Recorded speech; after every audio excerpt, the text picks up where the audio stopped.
Meus queridos, boa noite a todos. Eu vou dar uma segunda chance a vocês.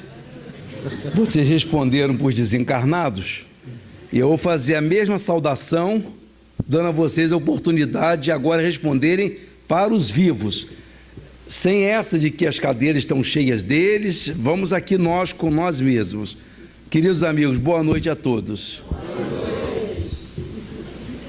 Imaginem que eu saí de Niterói, debaixo dessa chuva, fiz esse trajeto todo que o companheiro falou e vou fazê-lo de novo, retornando à minha casa. De modo que essa vinda não pode ser uma vinda infrutífera. E de modo que eu combinei com a Maria e com o dirigente de que a nossa palestra hoje vai estender mais ou menos por 3 horas e 15 minutos. Não entendi o riso de vocês. Então imaginem vocês que quando eu estiver lá pelas 10h30, se vocês estiverem com esse ânimo respondendo dessa maneira, como é que a gente vai conseguir ir até as 11h15, 11h30, né? Em verdade, eu quero aqui agradecer a oportunidade de falar na casa de Fabiano, né? Essa ladeira suave, branda, ela me é conhecida há mais de 30 anos. Quiçá eu seja mais antigo aqui do que muitos que se encontram esta noite aqui na casa. E eu recebo, meus irmãos, sempre com muita alegria, o convite amável, o convite carinhoso da nossa companheira. Importa que aqui quem está hoje é quem deveria estar. Nós somos aqueles que fizemos essa opção. Decidimos vencer o cansaço, as dificuldades, o próprio tempo feio, a rua congestionada, o perigo, a violência noturna, para que estarmos comungando dessa energia, desse momento, dessa possibilidade de intercâmbio. Então, a despeito de quantos estejam presentes, importa é que nós aqui estamos nos dando a oportunidade desse convívio bom, desse convívio fraterno, de novo, dessa experiência de intercâmbio, de troca. Uma das angústias que ao longo desses 30 e poucos anos que a gente vem à casa de Fabiano pelo menos 2 vezes ao ano, é chegar aqui, deslocando-me de Niterói durante todo o percurso, atormentado por uma angústia. O que falar nesta casa?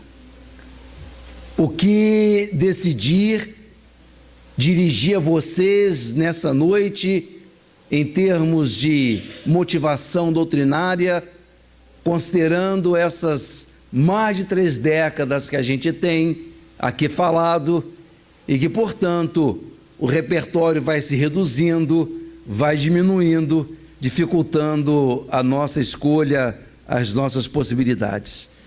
Então, cheguei aqui e perguntei: Maria, eu vou falar sobre o que nessa noite? Nessa linha, queridos, acho oportuno, ainda que companheiros outros tenham trazido contribuições parecidas ao longo deste ano,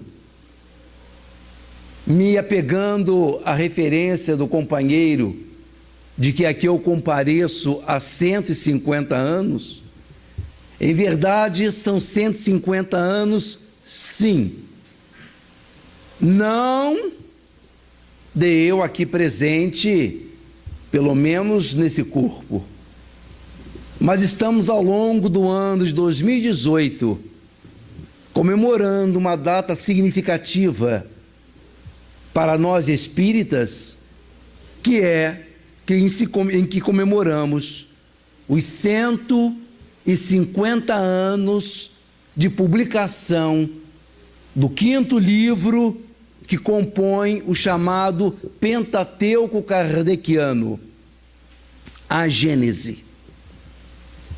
Estamos, portanto, em pleno momento de homenagem, de lembranças relativas a este livro importantíssimo para a nossa doutrina, considerando que, meus amigos, se a primeira publicação do Livro dos Espíritos ocorreu em abril de 1857, e a Gênese, a sua primeira edição, sairia em janeiro de 1868. Consideremos que temos aí um espaço de 11 anos, em que o codificador estabeleceu contato com os maiores do espaço.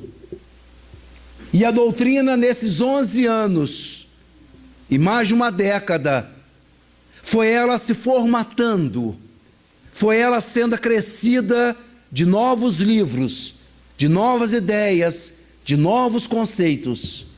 Daí que a Gênese, ela, por assim dizer, ela expressa, ela conclui o pensamento do codificador ao longo da sua tarefa. Se pensarmos no começo com a publicação do Livro dos Espíritos e a quarta edição de A Gênese, saindo em abril de 1869, lembrar-nos-emos que o codificador fecha suas pálpebras físicas, desencarnando no dia 31 de março de 1869. De modo que a Gênese, a publicação de abril de 69, expressa exatamente os últimos pensamentos, a última concepção que o codificador foi construindo ao longo desses 11 anos. Então a Gênese, ela é, por assim dizer, o fechamento de um ciclo. Ela encerra o processo de Kardec na codificação da doutrina. E por isso o livro é extremamente importante, porque ele conclui com Kardec um período de elaboração da nossa amada, da nossa querida doutrina. E o livro, como é muito rico, ele encerra vários conceitos, vários capítulos chamativos, instigantes, empolgantes. Mas um deles me chama sobremaneira atenção. Espetacular cuidado, que talvez muitos de nós não atentem para a importância desse espetacular capítulo. De tão importante ele é, que antes mesmo que o livro, a Gênese, venha a lume, o codificador antecipa esse capítulo na Revista Espírita de setembro de 1867. Era tão importante esse capítulo que ele não espera a publicação do livro. Ele diz que o livro já está no prelo, que vai sair em breve, mas se permite antecipar esse capítulo pela sua importância, pela sua significação, e daí que ele então o publica 4, 5 meses antes da saída da primeira publicação de A Gênese. É o capítulo 1º, intitulado Caráter da Revelação Espírita. E por que esse capítulo é de suma importância? Por que esse capítulo é de subida importância para nós? É porque nesse capítulo É exatamente no primeiro capítulo, no extenso capítulo 1 de A Gênese, que Kardec vai explicar-nos a metodologia, o processo que o conduziu na construção da doutrina, além do que estabelecer aquilo que em filosofia dá-se o nome pomposo de epistemologia. Epistemologia vem de epistemes, conhecimento. Logia, então, o estudo do conhecimento. A epistemologia, uma das 5 áreas da teoria do conhecimento, em filosofia, ela vai se entreter para verificar até que ponto uma assertiva, até que ponto uma declaração é verdadeira.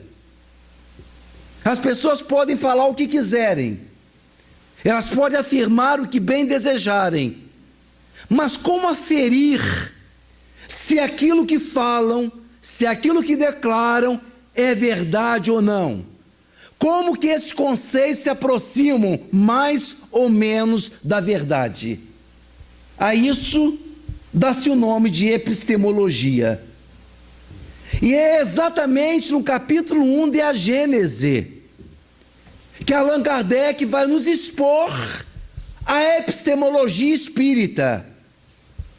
Como que ele criou uma estrutura de pensamento, um método, para averiguar se as informações que os espíritos traziam eram fiéis ou não, boas ou não, verdadeiras ou não.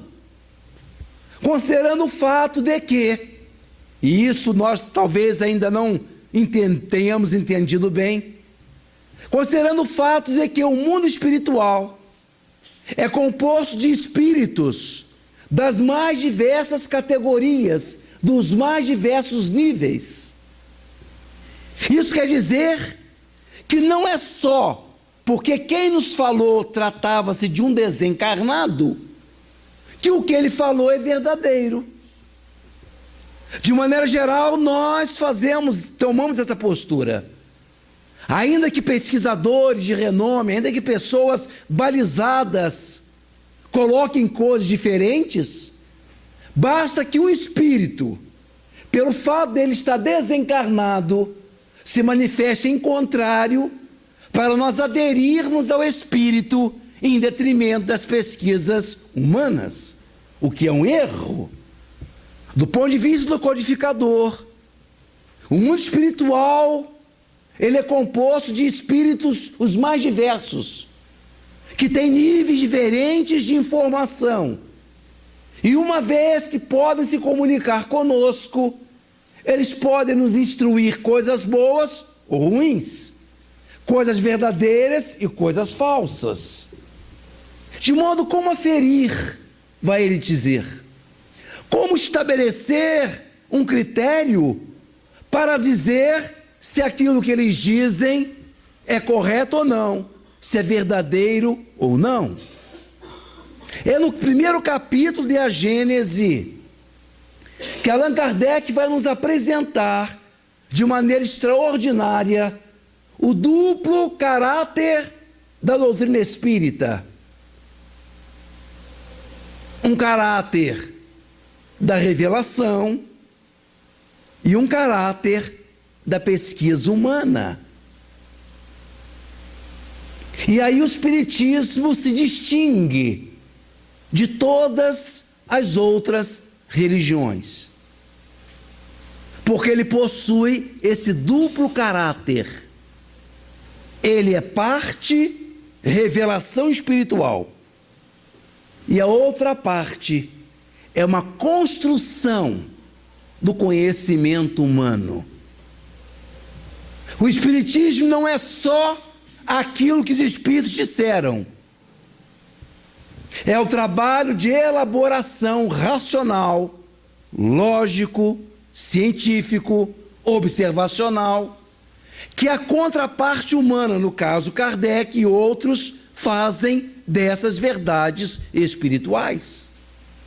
Então, E isso faz uma diferença extraordinária do espiritismo no meio de todas as outras. Porque enquanto que as outras religiões só possuem um caráter revelativo, a doutrina traz o seu caráter humano, de pesquisa, de averiguação humana. E para que a gente entenda como é que esses dois conceitos se entrosam, imaginem vocês que eu estava, a questão de muitos anos atrás, talvez eu estivesse começando a fazer minhas palestras, e fui fazer uma palestra numa cidade que fica a 2 horas da cidade do Rio de Janeiro, ainda no nosso estado. Essa cidade ainda não possuía casa espírita, de modo que a palestra aconteceria no salão da escola municipal. Cheguei eu na rodoviária dessa cidade, e um casal muito simpático foi me apanhar. Eu lancharia e pernoitaria na casa deles. Era o casal que organizava essa palestra espírita nessa cidade, que não tinha, de novo, a essa época, um centro espírita constituído. E eu cheguei nessa casa, o casal que não tinha filhos me recebeu, sentamos à mesa para lanchar. Foi quando então a dona da casa, eu fui descobrir que ao invés de espírita, ela era espiritada. Ela, naquela hora ali do lanche, ela me faz a pergunta de chofre, aquela pergunta decisiva e constrangedora: Eduardo, você é médium?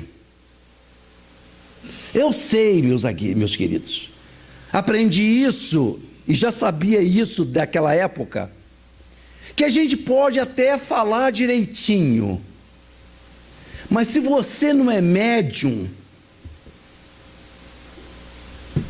não serve. Então eu fiquei naquela dúvida de dizer que não era, e ela começar a mudar a relação comigo, a relação azedar, mas ao mesmo tempo eu não podia dizer que eu era. Então ela me pergunta: Eduardo, você é médium? Eu disse: olha, eu sou intuitivo, porque a maneira de sair dessa é isso: você não diz que é nem que é, você diz que é. Eu tenho intuição, porque intuição todo mundo tem, né? É uma cabeça, uma ideia, uma coisa qualquer, você fala, eu estou com a intuição. Ela virou-se para mim e disse: serve. Na base da intuição, o que você acha? Qual foi a personalidade que eu tive quando fui próxima de Jesus? Eu me lembro que tinha um pedaço de bolo de fubá seco no lanche. E eu que eu não gosto de bolo de fubá, mas eu me lembro que eu peguei aquele pedaço, botei na boca, porque aí demora a gente até umedecer com a saliva, né? Aquilo vai tempo, e aí eu virava aquele negócio na boca e esperando, mas não esperando nada, estava esperando uma intuição. Aí engoli, finalmente, não podia, tinha que de alguma hora responder alguma coisa, e disse: olha, sabe de uma coisa? Deve estar guardando tudo para logo mais na palestra, porque eu não tenho ideia nenhuma. Assim, não tem problema não, seu bobo, eu já sei. Porque, Eduardo, disse-me ela, essas coisas interessantes para a gente saber o que foi na outra vida, saber quem está perto da gente, espiritismo não é bom não. Espiritismo é bom para a gente fazer caridade, reforma íntima, estudar. Mas a parte interessante, espiritismo não é bom não. Então eu queria saber, eu já tinha tido a intuição de quem eu era. E quando então eu cheguei naquele terreiro, o babalorixá lá do centro, sentadinho no banco, me chamou pelo nome que eu tinha tido na época de Jesus. Me chamou pelo nome que eu tinha há 2.000 anos. E eu botei outro pedaço de bolo de fubá e fiquei esperando o que viria. Assim, quem será, meu Deus? Então, Eduardo, ele sentado, eu apareci na porta, ele me gritou: Maria Madalena, vem aqui! Eu disse, meu Deus, ela pegou pesado. Maria, assim, eu com um bolo na boca, assim, olha, que coisa! O marido, meus queridos, não era espírita. Já tinha entendido, desde o carona no carro, eu tinha entendido que ele era espírita. Ele estava à mesa virando uma caixa de fósforo, virava para cá e para lá, vendo aquele diálogo entre eu e a esposa, e olhando para mim, um pouco ensimesmado, assim como aquele dizer, eu quero ver o que vai sair dessa conversa. Eu disse, olha, a senhora teve essa revelação? Sim, Eduardo. Até hoje, Eduardo. Até hoje, eu sinto saudade de Jesus. E ela falava com convicção, eu vou dizer o quê? Aí o marido, que não era espírita, parou um instante de virar a caixa de fósforo, Eduardo, ô coisinha difícil de entender esse negócio de espiritismo, hein, Eduardo? Ó, que eu não sou espírita, mas já li o livro dos Espíritos 3 vezes. E lá, em mais de uma ocasião, Kardec diz que o espírito é um retrogrado. Olha o exemplo aí contrariando Kardec, meu filho. Maria Madalena, Eduardo. Maria Madalena, que na época de Jesus, pelo que falam, já fez aquela reforma interior. Deu nessa aí que gasta meu dinheiro todo janeiro em Miami, em Paris. O espírito então volta, Eduardo. Não dá para entender espiritismo. Vejam, que eu trouxe um caso hilário, um caso jocoso, exatamente para entendermos o caráter duplo da doutrina. A revelação e o lado humano. Imaginemos que nós estamos à mesa mediúnica e um espírito diz para a gente assim, olha, a sua última encarnação não foi no Brasil, foi na França. É uma revelação. Lado revelativo ou revelador do espiritismo. E qual é a contraparte, qual é a condução humana?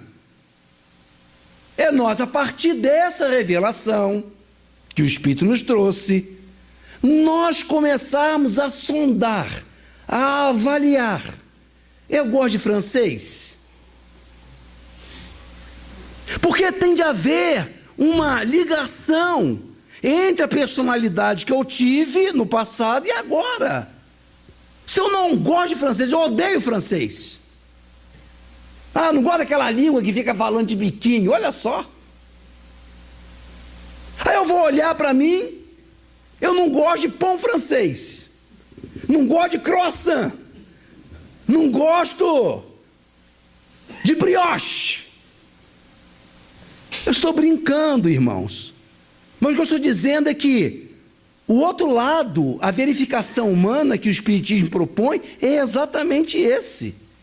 É da averiguação a partir de uma revelação, se ela procede ou não, se nós a deixamos de escanteio ou não, se nós podemos verificar se ela é verdadeira ou não. É esse caráter duplo que a doutrina espírita apresenta da revelação e do lado humano. É nesse capítulo extraordinário que o codificador vai perguntar, mas o que o Espiritismo veio trazer de diferente? Posto que as verdades morais já o foram pelo cristianismo, se o grande conceito moral, código moral, o cristianismo já nos apresentou há 12.000 anos atrás, qual é a novidade, meus queridos, do Espiritismo? O que o Espiritismo tem que as outras religiões não têm? Onde é que aparece e transparece a grandeza, a diferenciação do Espiritismo no meio das demais? Qual é a diferença do Espiritismo em relação às outras religiões que têm também um caráter revelativo? Qual é, queridos? Vamos trabalhar juntos essa noite. Vamos até às 11h30 assim.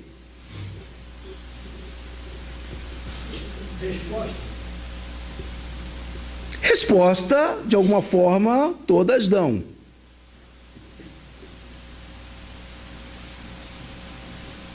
Se você sofre, o que é que vai dizer as outras religiões cristãs? Você está em pecado, você está em desarmonia com a lei de Deus, e por isso, então, a lei agiu em seu desfavor. Na medida em que você se equilibra, sai da posição de pecado, você é equilibrado. É uma resposta bem razoável, por sinal. O que o Espiritismo tem de diferente?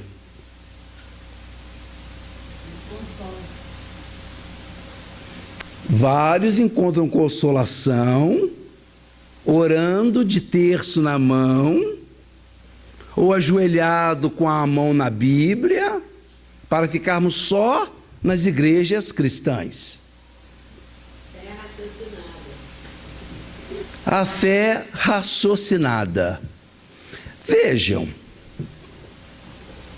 se o protestante diz que o filho moço morreu porque Deus o escolheu por ser um homem tão bom, deveria ele ficar do lado de Deus? Isso de alguma forma não é um raciocínio racional que explica o desaparecimento, a morte prematura de um moço? Não deixe de ser racional. O que o Espiritismo traz de diferente? Como? O Espiritismo traz exatamente um lado, uma aba científica. O catolicismo tem alguma coisa também nesse sentido, mas vamos que seja. Bom, ótimo. A questão da ciência espírita. Mas a ciência espírita se assenta em cima de quê? Que é exatamente o grande diferencial que a doutrina espírita tem em relação às outras. A igreja diz isso há 2000 anos, a igreja católica. As grandes obras de caridade no mundo que precederam o espiritismo eram católicas. A vida após a morte. Quando o católico diz que a alma boa vai para o céu, a alma ruim vai para o inferno, a mais ou menos fica no purgatório, quem é que vai? A alma. Então o católico aceita a vida após a morte. O protestante, quando diz que Deus virá algum dia na segunda vinda do Senhor e todos ressuscitarão e irão para o reino do Senhor, eles também admitem que existe uma realidade espiritual. Então a vida após a morte, no budismo fala, o hinduísmo já diz, não, de um modo geral, as religiões, elas primam por base a sobrevivência da alma. Justifica a religião exatamente a existência de uma realidade espiritual. Então isso não seria o grande diferenciador do espiritismo. Eu acho que acaba com a vitimização. Isso é relativo, né? Porque a gente vê tanto espírita vitimado e tanto católico sem vitimização. Ele questiona, ela questiona, é a comprovação, né? Comprova como? É como a ciência, né? Então, mas como que a ciência comprova o espiritismo ou como o espiritismo ajuda a ciência? Naquela brincadeira, lembra daquele do quente, morno, frio? Diria que você está morninha.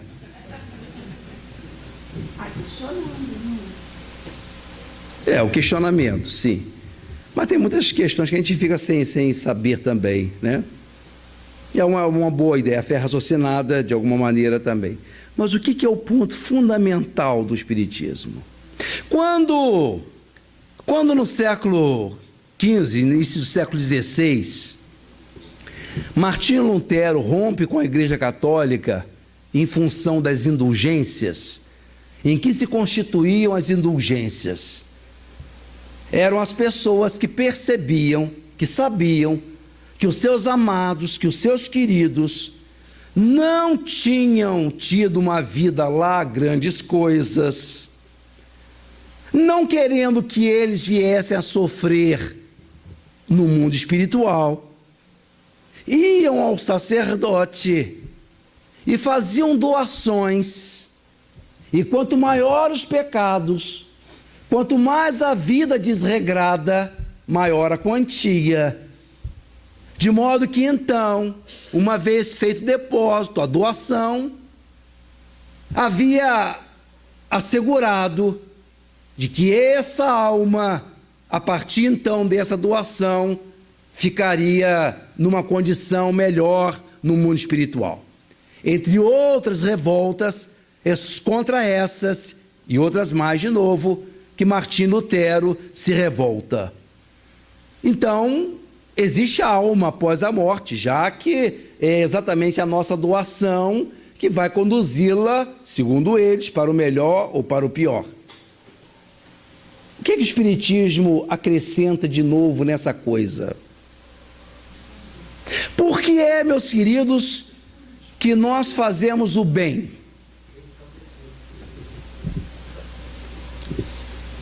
Mas como é que você verifica a lei de causa e efeito? Você vê na vida muita gente fazendo bobagem e se dando bem, e você vê muita gente boa suando, sofrendo.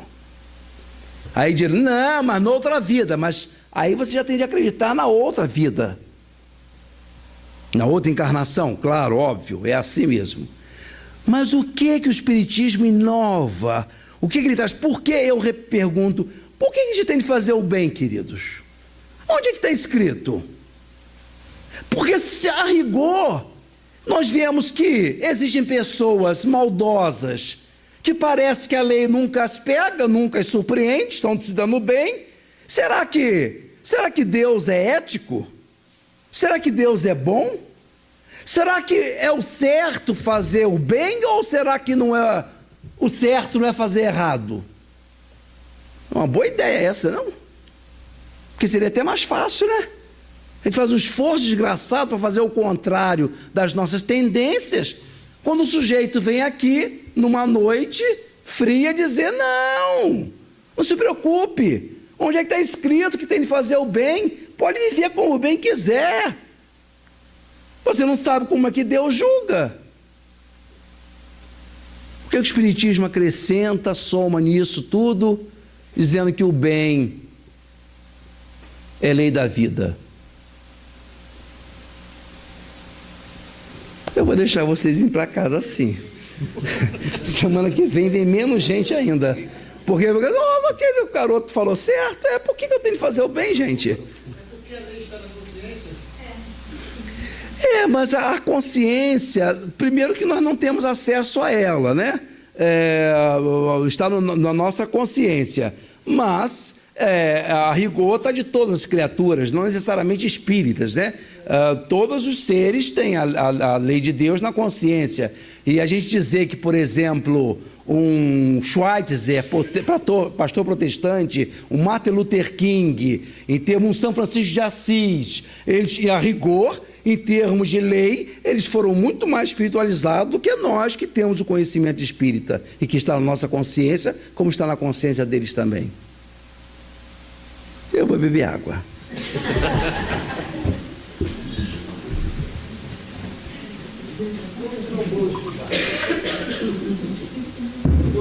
Será que vale a pena?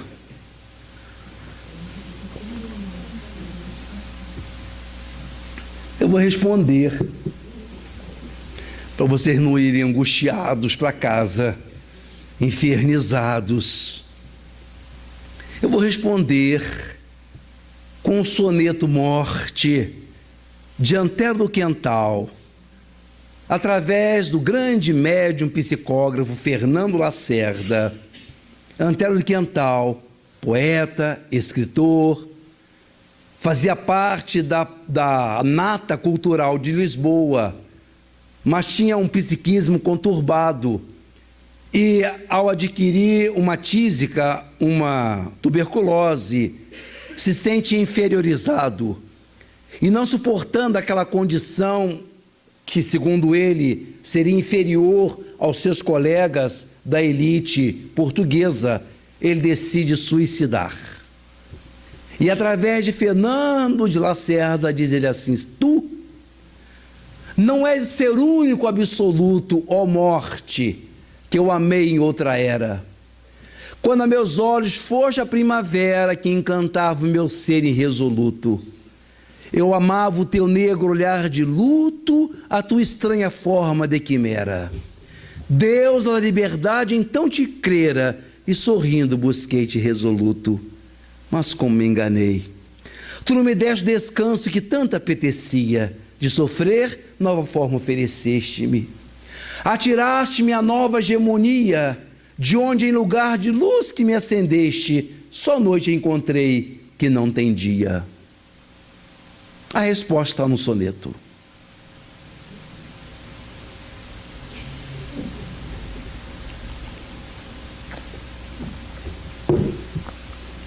O que é que o Espiritismo tem que o diferencia das outras religiões que pregam a caridade, o amor ao próximo, a sobrevivência da alma, a reencarnação, como o budismo e o hinduísmo? O que ele tem que as outras não têm?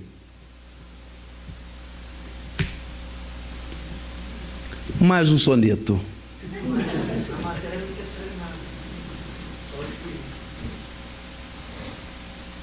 Isso é uma premissa, né? Isso você já tem de ter o conhecimento espírita para admitir isso. As revelações pós-morte, que vem através de quem? De quais espíritos? Os desencarnados. Quando a Igreja Católica pregava, dizia que as pessoas deviam fazer vultosas doações para que os seus queridos amados tivessem uma sorte melhor do lado de lá, na medida em que era o sacerdote que dizia isso, não havia como se averiguar se a pessoa realmente estaria em uma condição melhor ou pior. Com o Espiritismo é o próprio que volta e vem dizer se a doação funcionou ou não. Essa é a grande revelação. Agora não é só mais o sacerdote, agora é o próprio desencarnado que vem dizer: fazei o bem, porque a condição que eu estou encontrando do lado de lá é uma condição boa pelo bem que eu fiz. E o mal que eu encontrando, a situação, a resposta, a consequência ruim que eu estou encontrando é pela minha conduta equivocada no mundo. Então agora não são só as leis da matéria, não são só as leis materiais, são os próprios desencarnados que voltam e vêm nos dizer como estão eles no mundo astral em função da conduta que tiveram. Quando Antero de Quental, através do Chico, diz no soneto Vaidade: quando cheguei sem luz ao fim do dia e penetrei gemendo a noite escura, encontrei quase ao pé da sepultura triste bruxa de máscara sombria. Quem és, negra e dolorosa arpia? Indaguei tremer de alma insegura, e respondeu uma estranha criatura, teço, angústia e pavor na cova fria. E quem és? Insisti, mas nesse instante a megera agarrou-me cambaleante e bradou: ai dos míseros que venço, só a vaidade humana desvairada, e desferindo horrenda gargalhada, rolou comigo ao precipício imenso. É um suicida. É uma criatura que optou por essa porta infeliz, que vem dizer que o fez por vaidade, e agora no plano astral está arrependido, porque é a própria vaidade, o próprio monstro da vaidade que o espera de além túmulo. É essa, meus queridos, é esta a proposta espírita, na medida em que ela cria uma metodologia para demonstrar e comprovar a realidade espiritual. Diferentemente das outras religiões, que são revelações também, o Espiritismo possui um método, universalidade e concordância. A respeito de pontos polêmicos, o codificador submetia-os a vários espíritos, cotejava as suas perguntas, as suas respostas e tirava dali um conceito. Essa é a epistemologia espírita, essa é a ciência espírita, essa é a grande inovação do Espiritismo, a construção de uma metodologia científica para comprovar a realidade espiritual. Quando aquele espírito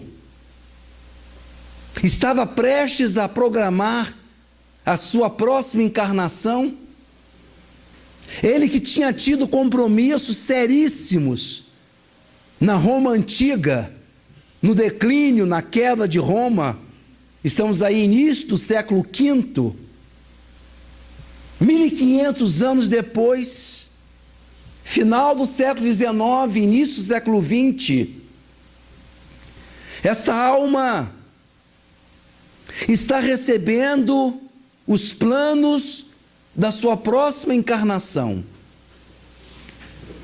E o seu instrutor espiritual diz: meu amigo, em função dos erros cometidos, das faltas realizadas, das inúmeras lágrimas dos órfãos, dos velhos perseguidos, das mortes injustas, tudo isso pesa sobre você.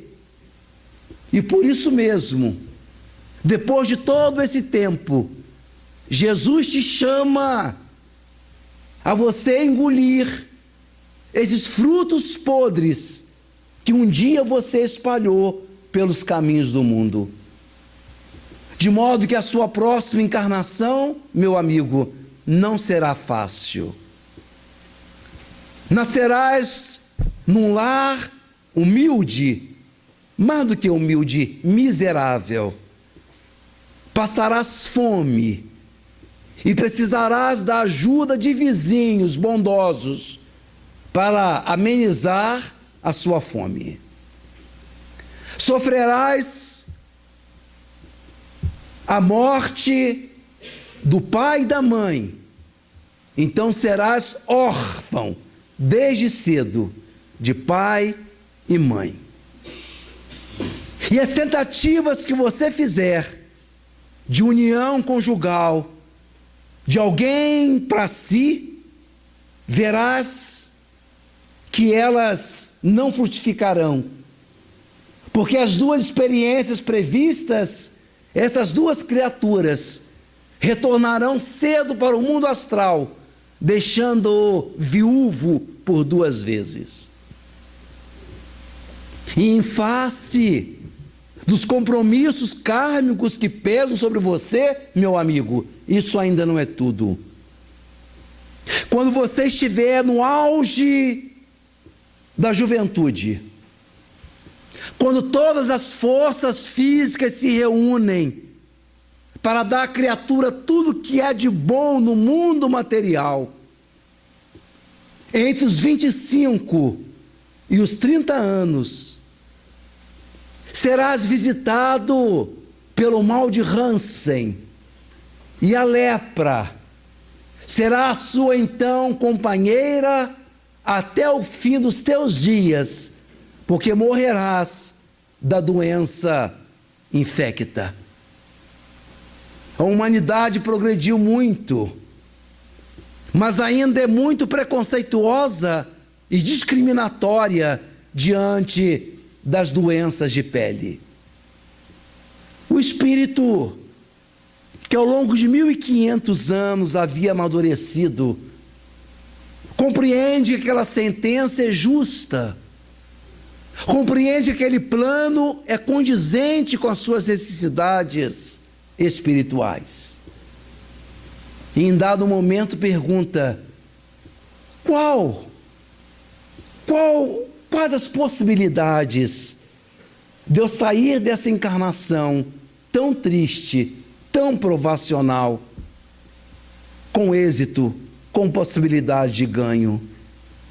E a entidade então lhe diz: uma entidade amiga te acompanha desde muitos séculos, e das altas esferas em que se situa esse amigo espiritual, sabendo que essa sua encarnação seria decisiva, pediu a Jesus para te orientar e será o seu guia maior na sua próxima encarnação.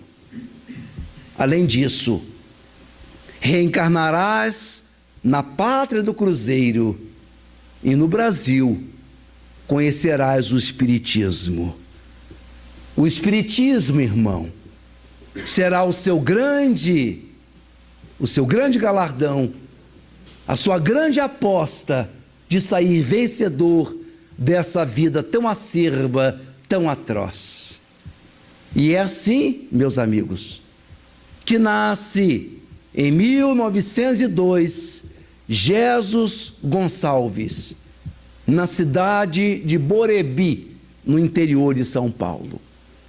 Ateu, durante boa parte da sua vida, eis que se converte ao cristianismo e ao espiritismo e se torna amigo de Chico Xavier.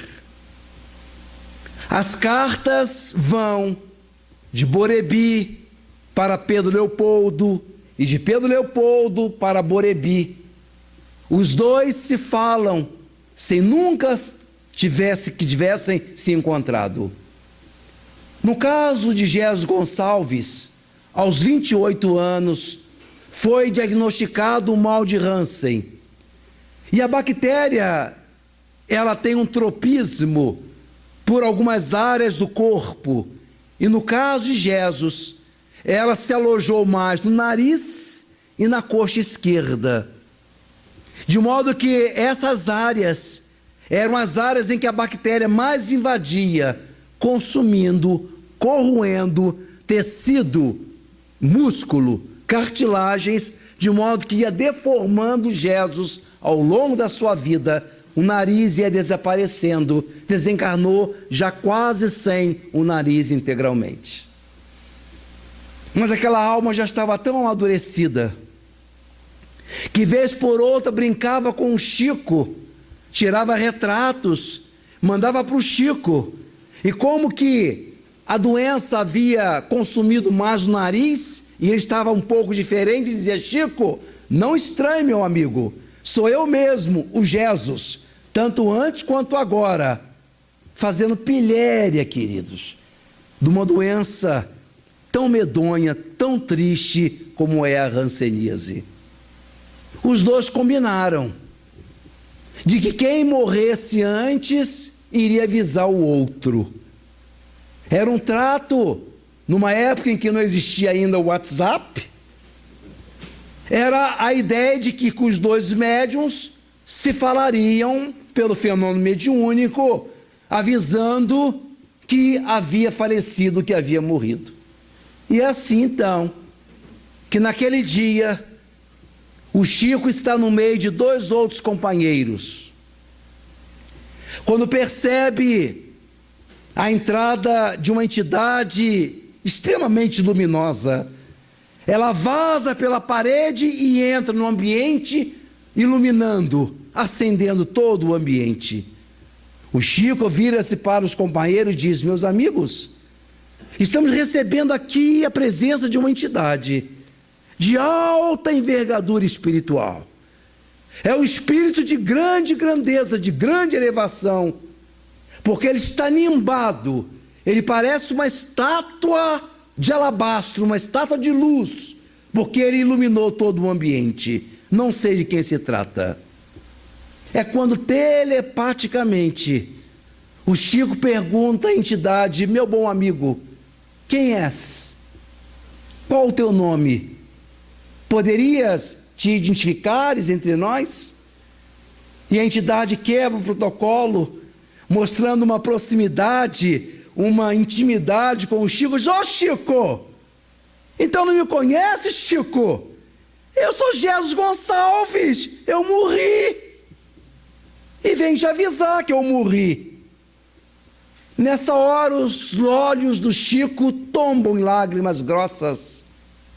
O médium se emociona profundamente, porque embora Jesus fosse todo luz, era exatamente no nariz e na coxa esquerda que saíam os mais poderosos focos de luz. E o Chico se lembrou exatamente as regiões em que o mal de Hansen mais vitimou o amigo, era de onde emitiam 2 canhões de luz.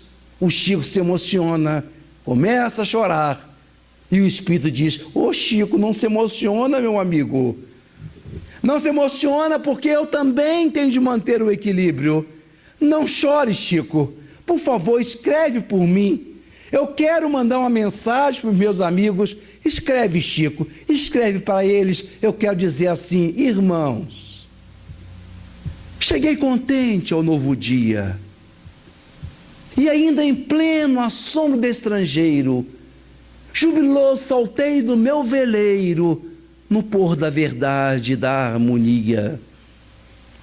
Bendizei com Jesus a dor sombria, na romagem de pranto e cativeiros.